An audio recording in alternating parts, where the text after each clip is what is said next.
So, Congressman, is the feeling in the House of Representatives right now that the Senate has the votes to defund PBS and NPR and some of the worst features of foreign aid? What I hear is they're backing out on us, Matt.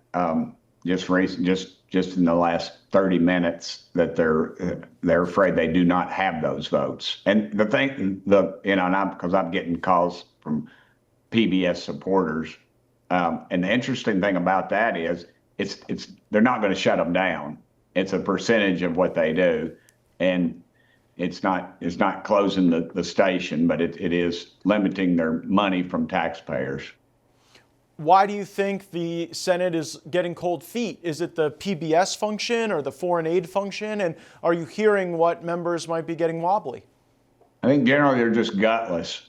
They forget what they run on, and then they run every 6 years, and so they can make it up in 2 to 4 years when they'll be running again from this time part. I think that's what it is. They just don't have the guts to do it. You get 2 or 3 calls from back home, you get cold feet, and they forget what they ran on. That's why I think Trump is so successful right now. He didn't forget. He talked about the border. He talked about starting new wars, things like we're not going to do those things. And so far, he's kept his word. The White House. Yeah, I'm sorry. The White House sent this rescissions package to the House because this was supposed to be the easy one. Like, if $37 trillion in debt can't get you to not be in the media production business and foreign aid business, this was supposed to be the easy first step that got us to other rescissions bills. If the Senate is not able to pass this, do you think that kills any other spending reductions for the remaining of this Congress? No, but what I think it does, it could light a fire under the people's collective rear ends, and they get energized to start calling their congressmen and senators saying, what the heck are you all doing? The interesting thing about it is, Matt, that these liberal broadcasters, they're fighting everything we're doing. They're fighting us. And then we turn around and support them. It's the classic example of, I know folks back home that'll, they're staunch conservatives, and then they decide they're going to become a liberal overnight.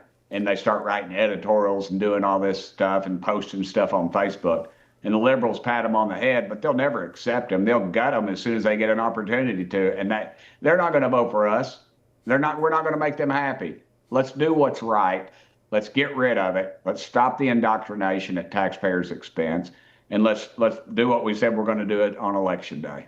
If somehow they're able to get it together, Congressman, and pass what the House has rightly sent over, what do you think is the next iteration of rescissions? What would you put on the list to be cut in a subsequent review of federal spending?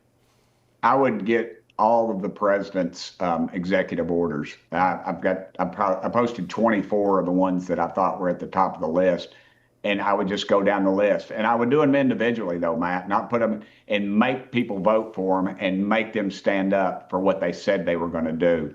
Because when you put them in a big package, you just take that one hit if you vote against it, and it's there's another bright shiny object down the road that Congress starts focusing on.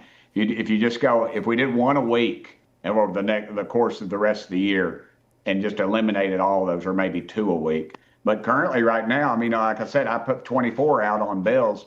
I can't even get committees in the Republican-controlled Congress to take them up. So do they tell you why?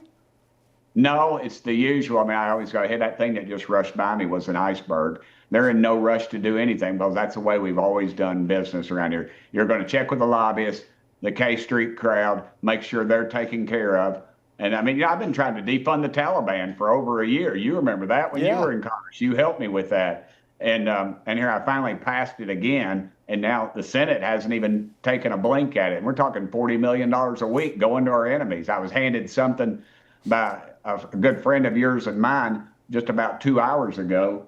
And it showed that there was $57 million and just more of taxpayer money had gone to the Taliban in Afghanistan. And, it's mind-boggling that we don't stand up for what we say we're going to do. And the reason we don't, and you said it multiple times on the floor and in other places, it's the K Street lobbyists. They're greasing somebody.